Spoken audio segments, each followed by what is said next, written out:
ఓం గం గణపతయే నమః. వాగర్ధావివ సంపృక్తో వాగర్ధ ప్రతిపత్తయే జగతః పితరో వందే పార్వతీ పరమేశ్వరో. ఉమాశంకర స్వామినే నమః. శరవణ భవాయ నమః.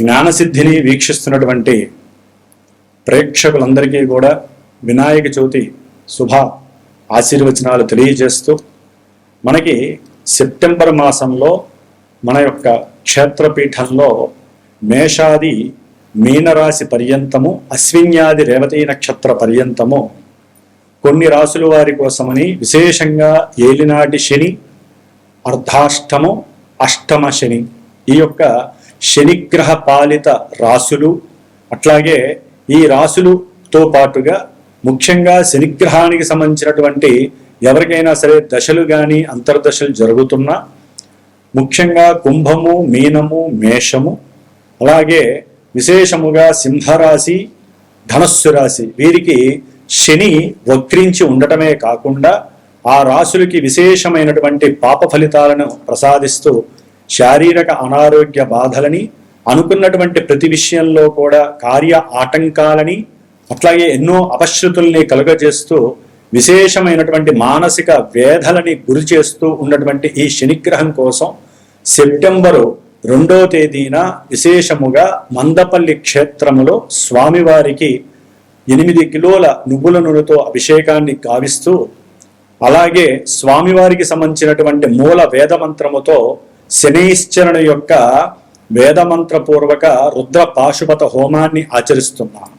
దీని వలన శని వలన కలుగుతున్నటువంటి ఎన్నో బాధలు, అది శారీరకమా, మానసికమా, ఉద్యోగ సంబంధితమా, వివాహ ఆటంకాలు, ఆలస్యాలు, వివాహమైన తర్వాత సమస్యలు, సంతాన ఆలస్య ప్రతిబంధకాలు, ముఖ్యంగా ఈ హోమంతో పాటుగా సెప్టెంబర్ మాసంలో 6వ తారీఖున 7వ తారీఖున మనకి కర్ణాటక రాష్ట్రంలో ఉన్నటువంటి కుక్కే సుబ్రహ్మణ్యేశ్వర స్వామి వారి యొక్క దేవాలయంలో ఎవరైతే కొన్ని నక్షత్రాలు అశ్విని, ఆశ్లేష, మఖ, మూల, జ్యేష్ఠ, అట్లాగే శతభిష, ఆరుద్ర, స్వాతి, ముఖ్యంగా మఖా నక్షత్రముతో పాటుగా మూలా నక్షత్రము, ఈ నక్షత్రాల వారు రాహువు, కేతువు యొక్క నక్షత్రాలు.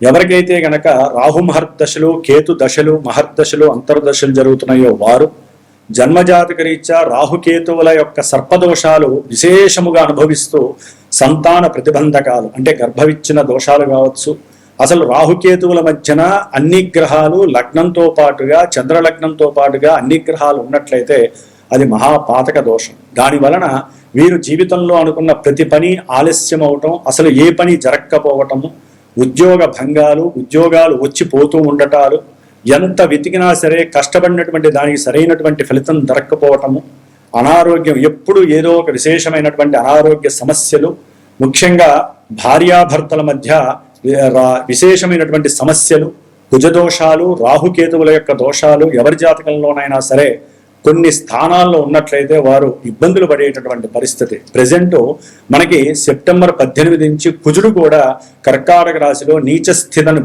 పొంది ఎన్నో రకాలైనటువంటి మరి గృహపరమైనటువంటి భూ సంబంధిత వివాదాలు, అన్నదమ్ముల మధ్య విపరీతమైనటువంటి ఘోరాలు జరగటము, అనుకున్నటువంటి సాటిస్ఫాక్షన్ దొరక్కపోవటము, అనారోగ్యాలు, శస్త్రచికిత్సలు, పదునైన ఆయుధాల వలన సమస్యలు, ప్రమాదాలు జరగటము, బండ్లకి, ఇళ్ళకి గృహ సమస్యలు విశేషముగా రావటం, ఇలాంటి వాటికి కుజ, రాహు, కేతు, శనిగ్రహ దోషాలకి మన యొక్క జ్ఞానసిద్ధి క్షేత్రంలో ఇందాక చెప్పినటువంటి రాసుల వారే కాకుండా కర్కాటక రాశి వీరికి కుజుడు నీచ స్థితి, అష్టమంలో రాహుగ్రహ స్థితి, విపరీతమైనటువంటి అపస్మారక ఎన్నో అపశృతులు, ఇబ్బందులు కలుగుతూ ఉంటాయి.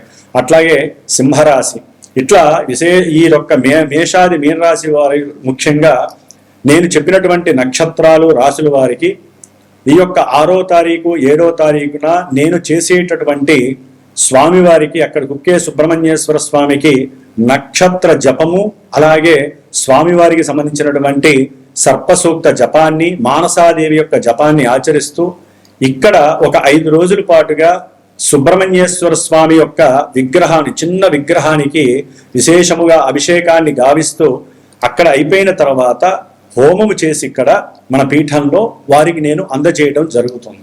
అట్లాగే శని బాధలు పడుతున్న వారికి కూడా అక్కడ చేసినటువంటి అంటే మందపల్లిలో చేసినటువంటి ఆ యొక్క హోమ రక్షని కూడా మీకు అందజేయడం జరుగుతుంది. కాబట్టి ఎవరైనా సరే మనస్ఫూర్తిగా నిండు మనసుతో మీకున్న సమస్యలు నాకు డైరెక్ట్గా ఫోన్ చేసి తెలియజేస్తే నేను సంకల్పాన్ని విశేషంగా తయారు చేసుకొని మీకున్నటువంటి సమస్యని ఆ యజ్ఞేశ్వరుడికి తెలియజేసి మీ యొక్క రక్షార్థమే నా వంతు ప్రయత్నాన్ని నేను చేస్తూ ఉంటాను. అట్లాగే ఈ యొక్క వినాయక చవితి కూడా 14వ తారీఖు వస్తోంది. విశేషముగా అందరూ వినాయక చతుర్థిని గావించుకొని మీ జాతకాలలో ఉన్నటువంటి కేతుగణ దోషాలని, బుధగ్రహములో ఎవరైనా జాతకంలో గనక సరైన స్థానంలో లేకపోయినా, ఆయన యొక్క అనుకూలత లేకపోయినా, బుద్ధి వికసించకపోవటము, అట్లాగే ఆటిజం సమస్యలు రావటం, నరాల వీక్నెస్ కలగటము, వాతపిత్త శ్లేష్మ రోగాల వలన శరీరం అంతా కుచించుకోపోవటము, ఇట్లా బుధగ్రహ దోషం ఉన్నటువంటి వాళ్ళు, కేతుగ్రహ దోషం ఉన్నవాళ్ళు వినాయక చవితి చక్కగా ఆ రోజున విశేషంగా స్వామివారిని ఆరాధించండి, ఉండ్రాళ్ళు నైవేద్యం పెట్టండి, గరికతో ఆరాధించండి, మీకు శుభ ఫలితాలు జరుగుతాయి. కాబట్టి మరి ఈ యొక్క సెప్టెంబర్ మాసంలో 1వ తారీఖు నుంచి 30వ తారీఖు వరకు కూడా మేషాది మీనరాశి పర్యంతం ఏ రాశుల వారికి గ్రహాల యొక్క 9 గ్రహాలు ఏ స్థానాల్లో ఉన్నారు, వారు ఏ పరిస్థితుల్ని మీకు కలుగజేస్తున్నారు, శుభ ఫలితాలను ఇస్తున్నారా, ఏ రకమైనటువంటి ఇబ్బందులు కలుగజేస్తున్నారో తెలుసుకునేటటువంటి ప్రయత్నాన్ని మనం చక్కగా అంతరిక్షము యొక్క జ్ఞానము ద్వారా, జ్యోతిష్య శాస్త్రం ద్వారా, భగవంతుడు గాయత్రీ మాత అట్లాగే మా గురువులు నాకు ఇచ్చినటువంటి విశేష పరిజ్ఞానాన్ని మీ అందరికీ కూడా తెలియజేస్తాను. ఏదైనా సరే జ్యోతిష్యాన్ని ఒకసారి మనం వినేటప్పుడు అది గోచారమైన జన్మజాతకమైనా సరే తప్పకుండా గమనించండి. ఎవరు కూడా దాన్ని స్కిప్ చేయటము లేకపోతే తీసేయటము, మనకి కలిగే సమస్యల గురించి వినటం కాదు. నేను చెప్పే దాంట్లో ఎన్నో రకాల శుభాలు ఉంటాయి, ఇబ్బందులు ఉంటాయి. వాటిని చక్కగా ఏ రాశి వాళ్ళు విని ఆస్వాదించండి. దాని వలన గ్రహకిరణాలు మీకు శుభత్వాల్ని కలుగు చేస్తాయి. అట్లాగే జన్మజాతకంలో ముఖ్యంగా లగ్నము, మనకి జరిగేటటువంటి దశలు, అంతర్దశలు ప్రధాన పాత్ర వహిస్తాయి.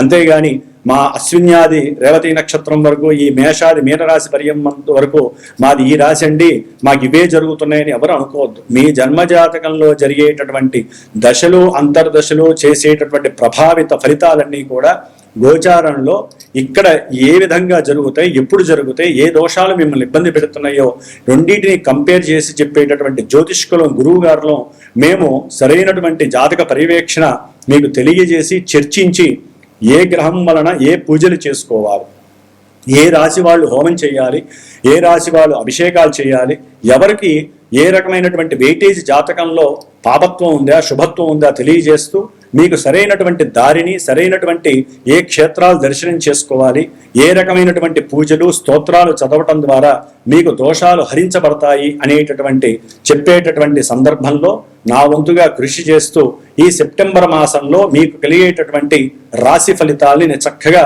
నేను విశదీకరించి తెలియజేసే ప్రయత్నం చేస్తాను. విని ధరించండి. ఓం నమో భగవతే వాసుదేవాయ. వృషభ రాశి వారికి సెప్టెంబర్ మాసంలో జన్మరాశ్యాధిపతి అయినటువంటి శుక్రుడు పంచమంలో నీచ స్థితిని పొంది ఎన్నో రావాల్సినటువంటి బాకీలు, ధనప్రాప్తి, అట్లాగే ప్రేమకు సంబంధించినటువంటి విషయాలయందు, అట్లాగే సంతానానికి సంబంధించిన విషయాలయందు విశేషమైనటువంటి ఇబ్బందులు పడినటువంటి వాళ్ళు వృషభ రాశిలో చాలా మంది ఉన్నారు. కొంతమందికి లాభము, కొంతమందికి నష్టము. ఎందుకంటే జన్మజాతక రీత్యా శుక్రుడు ఎవరు అనేది తెలుసుకుంటే ఇక్కడ ఈయన నీచ స్థితిలో, అక్కడ చెడ్డవాడే నీచ స్థితిలో ఉంటే మంచిని చేస్తాడు. జన్మజాతకంలో శుభుడే ఇక్కడ నీచలో ఉంటే ఆ శుభత్వ దోషాలన్నీ కూడా ఇక్కడ పాపత్వంగా మారుతాయి. కాబట్టి ఇప్పుడు ఈ యొక్క జన్మరాశ్యాధిపతి శుక్ర భగవానుడు సెప్టెంబర్ 3వ తేదీన తన యొక్క స్వక్షేత్రమైనటువంటి 6వ స్థానము తులారాశిలోకి వస్తున్నాడు. దీని వలన వృషభ రాశి వారికి దీక్ష పెరుగుతుంది. నాకు ఉద్యోగ ప్రాప్తి కలగాలి, నేను అఖండమైనటువంటి ధన సంపాదన ఉద్యోగం ద్వారా స్వీకరించాలి అనేటటువంటి ఆలోచన. చదువు అయిపోయి ఇప్పుడే ప్రారంభంలో ఉన్నటువంటి విద్యార్థులకి చక్కటి ఉద్యోగ ప్రాప్తి కూడా వీరు గనక స్వయం కృషితో కష్టపడితే మటుకు తప్పకుండా సెప్టెంబర్ 17 లోపల తెచ్చుకోండి. ఎందుకంటే సెప్టెంబరు 18 నుంచి కూడా కుజుడు 3వ స్థానంలో నీచ స్థితిని పొంది వీరు చేసేటటువంటి ప్రయత్నాలలో, అంటే ఉద్యోగ సంబంధిత ప్రయత్నాలలో ఆకస్మికంగా ఎన్నో రకాలైనటువంటి నష్టాలు కలగడానికి అవకాశం ఉంటుంది. ఎందుకంటే కుజుడు 3వ స్థానంలో ఉండి 6వ స్థానంలో ఉన్నటువంటి శుక్రుణ్ణి వీక్షించడం ద్వారా వీరు చేసే ప్రతి ప్రయత్నాలు ఇబ్బందికరంగా మారతాయి. ఎందుకంటే కుజదృష్టి సోకినటువంటి శుక్రుడికి 3వ స్థానం ప్రయత్నాలని, పరాక్రమాన్ని సూచిస్తుంది. వీరు ఎంత ధైర్యాన్ని కొని తెచ్చుకున్నా సరే ఆ ధైర్యము సన్నగిల్లుతుంది. అట్లాగే సంఘంలో నా కీర్తి ప్రతిష్టలు చెడిపోతాయేమో, నేను ఉద్యోగానికి అనర్హుణ్ణేమో, ఇట్లా రకరకాల భావనల వలన వీరు కాస్త నిస్సంకోచంగా కొన్ని సంకోచయుక్తంగా ప్రవర్తించేటటువంటి పరిస్థితులు కలుగుతాయి. కాబట్టి కుజదృష్టి సోకినటువంటి శుక్రుడు వలన భార్యాభర్తల మధ్య సౌఖ్యత్వం పోతుంది. ఇరువురి మధ్య మంచి భావనలు కలగాల్సిన బదులు వారిరువురి మధ్య కూడా సంఘర్షణ, వివాదాలు కాస్త కుటుంబ సౌఖ్యాన్ని కూడా ప్రయాణాల యందు కూడా కొన్ని ఇబ్బందులను కలుగజేసి బంధువులలో వీరి మధ్య ఉన్నటువంటి గొడవలు బహిర్గతమై వీరికి ఉన్నటువంటి ఆ పేరు ప్రతిష్టలు కూడా భంగం వాటిల్లే పరిస్థితి. కొంతమందికి వృషభ రాశి వారికి ఈ కుజగ్రహ స్థితి వలన ఎవరైతే వ్యాపారపరమైనటువంటి ఆలోచనలు చేసి దాని గురించి డబ్బుని చక్కగా ఏర్పాటు చేసుకొని అప్పులు కూడా తెచ్చుకొని పెట్టుకున్నారో వారికి కొంత నెగిటివ్ ఎఫెక్ట్స్ కలుగుతాయి. కొంచెం జాగ్రత్తగా ఉంటారు. ఎందుకంటే ఇక్కడ వీరికి ఏ ఆలోచనలు కలిగితే జన్మజాతకంలో ఏదో ఒక గ్రహం దశలు అంతర్దశలుగా వీరికి ఇక్కడ ప్రోద్బలాన్ని కలుగజేస్తుంది. కాబట్టి కుజగ్రహ దోషం అనేటటువంటిది కొంచెం ఇబ్బంది. లెక్క ప్రకారము 3వ స్థానంలో కుజుడు ఉండడం చాలా విశేషత్వం. కానీ నీచ స్థితిని పొంది ఉండి నీచభంగ రాజాన్ని అంటే కొన్ని రోజులు కాస్త ఇబ్బందులు పడతారు. అట్లా అంటే వీరికి ఉన్నటువంటి పోరాడేటటువంటి శక్తి తగ్గుతుంది. ప్రతి దాంట్లో ఇన్కన్వీనియంట్గా ఫీల్ అవుతాను. అది ప్రయాణం కావచ్చు, వ్యాపారంలో పెట్టుబడుల పరంగా భయము ఏర్పడుతూ ఉంటుంది. అయ్యో నేను పెట్టుబడి పెట్టానే, నాకు వస్తుందో రాదో, నన్ను ఫ్రెండ్స్ మోసం చేస్తారేమో, ఇట్లాంటి అవసరం లేని వ్యర్థపు ఆలోచనల ద్వారా వీరికి తెలియనటువంటి ఇబ్బందులు ఎదురయ్యే అవకాశాలు ఉంటాయి.